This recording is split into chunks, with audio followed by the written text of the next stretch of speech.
UK का visa e visa हो गया, लेकिन सब कह रहे हैं कि ई वीजा अभी तक हमने देखा नहीं है कैसा होता है। तो लीजिए, यूके का आ गया है ई वीजा हमारे स्टूडेंट मुकेश का, जो चल के आए हैं पठानकोट से जलंधर, क्योंकि इनको दिया था किसी ने रेफरेंस एनकेस बीडी कंसल्टेंट्स का। So many many congratulation Mukesh, आपका ये वीजा लगा है, कैसा लग रहा है पहले तो ये बताओ।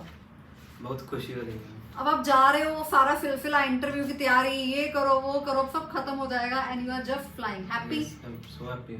सो अगर मैं आपको बोलूं कि क्या आप रेफर करोगे लोगों को बीटी से वीजा लगवाने के लिए? एब्सोल्युटली रेफर करूंगा। कोई ऐसा रीजन कि आप क्यों करोगे? बिकॉज मैम आप भी काफी सपोर्ट करते हो, सर भी काफी सपोर्ट करते हैं। जैसे हमें रात को कोई बात पूछनी हो तो आप ऐसे नहीं कि नहीं अभी रात हो गई है, आप ऑफिस के टाइम पे भी बात करो। सर एंड मौके पे फोन उठाते हैं और बोलते हैं हाँ बच्चा क्या बात है अभी बता, हम अभी कर देते हैं इसका सोल्यूशन। तो आपको लगता है कि जैसे रात को आपने फोन किया तो आपका फोन उठाया गया, इससे आप बड़ा गुड फील करते हो कि हाँ भाई हमारा कंसल्टेंट हमारी बात सुन रहा है? वो एक फैक्टर है, एज अ क्लाइंट आपके मन में पॉजिटिविटी आती है? यस यस मैम, आती है पॉजिटिविटी। क्योंकि कोई कोई ऐसे होते हैं कि कोई सीधा मुंह पे बोल देते हैं कि नहीं बेटा अभी रात हुई, आप ऑफिस के टाइम पे फोन करो, अभी हम बिजी हैं। बट मैंने सर को जब भी फोन किया, जैसे रात हो 11 बजे 12 बजे, सर ने फोन पिक किया और कहा कोई दिक्कत नहीं है, तूने जो भी तुझे बात है तू मुझे बता, मैं तुझे अभी क्लियर करके देता हूँ। राइट। सो मुकेश के प्रोफाइल की अगर मैं बात करूं तो मैं उसको ऑन कैमरा डिस्क्लोज नहीं करना चाहूंगी, बट यस इस प्रोफाइल में थोड़े से लूप होल्स थे, थोड़े से कंसर्न्स डेफिनेटली थे, पर वो सारी चीजों को मद्देनजर रखते हुए फाइल को डाला गया और महज 4 डेज के अंदर अंदर इस बच्चे का वीजा लग कर आया है, which is very very quick. और ये बच्चा और 2 दिनों के बाद फ्लाई कर रहा है।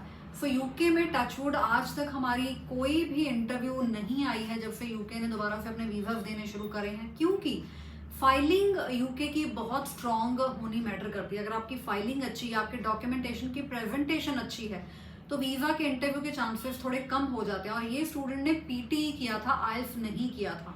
तो एक ये बच्चों को डर रहता है जी पीटीई पे अगर यूके ने वीजा ना दिया तो ऐसा कुछ नहीं है, बच्चे का वीजा लगा है। और मुझे सबसे अच्छा खुशी कब होती है जब क्लाइंट बहुत दूर से चल के आता है। जब ये बच्चा, जब हम इसको कहते थे इंटरव्यू की तैयारी करनी है, ये सुबह सुबह बेचारा ठंड में चल के आता था। आपको पठानकोट से यहाँ आने में कितने घंटे लग जाते थे? अप्रोक्सीमेटली 3 घंटे लग जाते हैं। देखो वी रियली अप्रिशिएट कि बच्चा इतनी दूर से बस में बैठ के आता है, फिर उसने वापस जाना है, यानी कि अगर उसने अपने कंसल्टेंट को मिलने आना है तो पूरा दिन उसका आने जाने में और यहाँ पर सारा काम करने में ही निकल जाता है। So we thank such clients, तो इतनी दूर से ट्रस्ट करके हम पे हमारे पास चल के आते हैं। और आप लोगों को भी यही बोलूंगी कि आप यूके जाना चाहते हैं डेफिनेटली जाइए। ये 12th का स्टूडेंट है और 12th के बाद ये यूके जा रहा है। सब लोग कहते हैं कि यूके ना जाने का फायदा ग्रेजुएशन के बाद है, ऐसा कुछ भी नहीं है। इनफैक्ट आप 12वीं के बाद अगर जा रहे हैं यूके तो आपको वीजा जो है वो भी आपको लॉन्ग ड्यूरेशन का मिलेगा, यानी कि 3 इयर्स की अगर आपकी डिग्री है तो फर्स्ट आपको 3.5 साल का वीजा अप्रोक्सीमेटली तो मिल रहा है यूके की तरफ से, और उसके बाद आपका वर्क वीजा जो आएगा वो अलग। बाकी आपके ऊपर है आप कितनी अच्छी जॉब करते हैं, अपना प्रेजेंटेशन, अपने डॉक्यूमेंट्स यूके में कितने स्ट्रॉन्ग रखते हैं। एंड मोर ओवर यूके की गई डिग्री मुझे लगता है वर्ल्ड में कहीं पर भी सफल होती है। उसके बाद आपके हाथ में आपका करियर है, आप कहाँ कहाँ अपने मुकद्दर को लेके जाते हैं। सो मैं तो यही मानती हूँ स्टूडेंट स्मार्ट होना चाहिए, आगे रास्ते बहुत निकल आते हैं। आज यूके वीजा दे रहा है, इसको गारंटी मत लेके चलें कि ये तो वीजा देता ही रहेगा, क्योंकि यूके जब स्ट्रिक्ट होने पर आएगा तो इतना वीजा स्ट्रिक्ट कर देगा कि किसी को भी नहीं देगा। सो मैं हमेशा कहती हूँ स्टूडेंट्स को कि यूके को अंडर एस्टिमेट ना करें, क्योंकि यूके में सब लोगों का ये मिथ है जी पीआर नहीं होती है। देखिए every country has a way to get the PR, और उसके लिए आपका विजन और स्मार्टनेस बहुत ज्यादा जरूरी है। So Mukesh we wish you all the very very best, really happy for your visa. आप अगर वीजा लगवाना चाहते हैं नीचे लिखे नंबर्स पे कॉल करें। Nikhil sir anything that you want to say to Mukesh, या कोई भी सवाल आप पूछना चाहते हैं तो ओवर टू यू। मुकेश, 2 बातें आपसे मैं जरूर कहना चाहूंगा। आपने यूनिवर्सिटी की इंटरव्यू दी, बहुत बढ़िया, आपने उसको क्लियर किया और इवेंचुअली आपको वीजा मिला। मैंने आपको किसी भी स्टेज पे ये नहीं कहा था कि एम्बेसी आपकी इंटरव्यू नहीं ले सकती। मैंने आपको पहले दिन से बोला कि इंटरव्यू ले सकती है, उनका राइट है। हमने उनकी बाजू नहीं पकड़ के रखी हुई, वो हमें पूछेंगे नहीं इंटरव्यू लेने से पहले, वो करेंगे। तो इसलिए उस स्टेज पे प्रिपरेशन बहुत जरूरी थी। आप वो भी स्टेज क्रॉस कर चुके हुए हैं। अब आपके पास 2 स्टेजेस हैं आगे, जिसके लिए मैं आपको एक एडवाइस या एक सजेशन जरूर देना चाहूँगा। वो ये है कि आप अब इमिग्रेशन पे जाएंगे लंदन या जो भी आपका एयरपोर्ट है जहाँ पे आप जा रहे हैं, वहां पर भी आपकी क्वेश्चनिंग होगी। आप अपने डॉक्यूमेंटेशन और अपने माइंड की क्लैरिटी सारी लेके चलें साथ में। एक चीज़ ये। सो आप इस वीज़ा को ये मत एज्यूम करें कि 200% एंट्री है यूके में, आपको इमिग्रेशन ऑफिसर को एडिशनली सेटिस्फाई करना पड़ेगा। इसके बाद हाँ, ये सफ़र जो था, रोज़ रात को आप यही सोचते होगे कि भाई वीज़ा आ जाए बस सब कुछ ठीक है, आ गया, अब आपके हाथ में है, if you can show it to everyone, आ गया ये वीज़ा, अब आप यूके भी पहुंच गए। अब आपका सेकंड फेज लाइफ का स्टार्ट हो रहा है। अब यहाँ पर आपको 2 फ्रंट्स पर बैटल करनी है।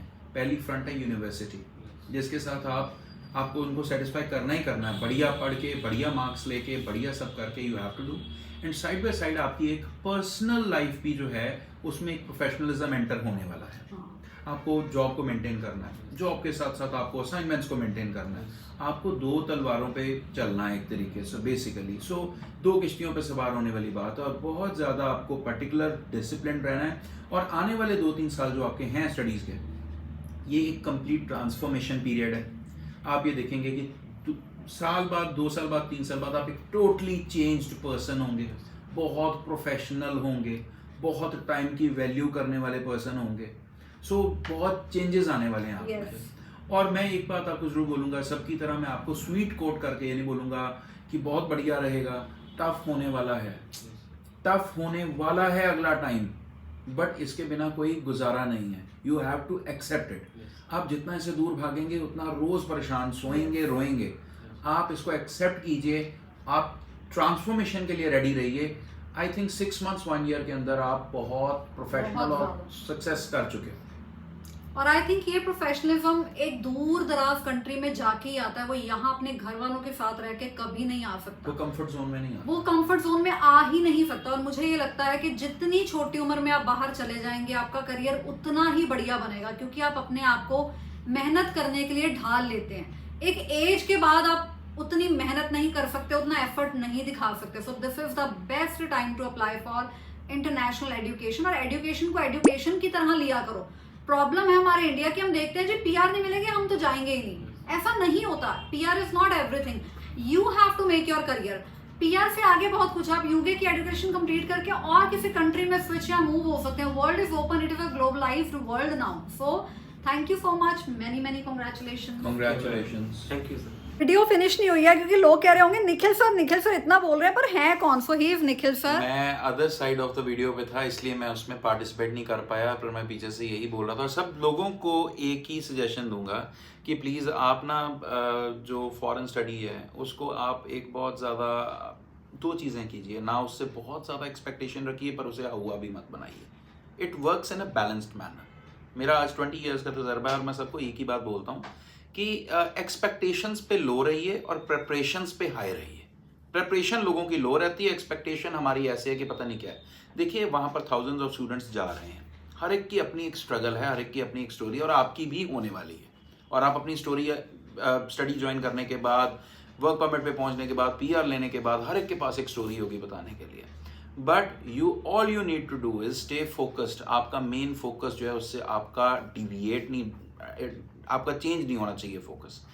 बाकी प्रॉब्लम्स, मैं कह रहा हूँ कि आपका वीज़ा लगा है, आप जाएंगे, कोई भी आपको चांदी की थाली में कुछ परोसने नहीं वाला। इंडिया में फिर आपका कोई हाल पूछ लेता होगा भूला बिसरा, वहाँ पर बिल्कुल भी नहीं को पूछेगा। आप प्रॉब्लम्स की बात करते हैं, मैं कह रहा हूँ प्रॉब्लम्स आने वाली हैं, बट इसका मतलब ये नहीं है कि उस चीज़ को किया ना जाए। अपना करियर बनाने के लिए सबको मेहनत करनी पड़ती है। So work hard and stay smart.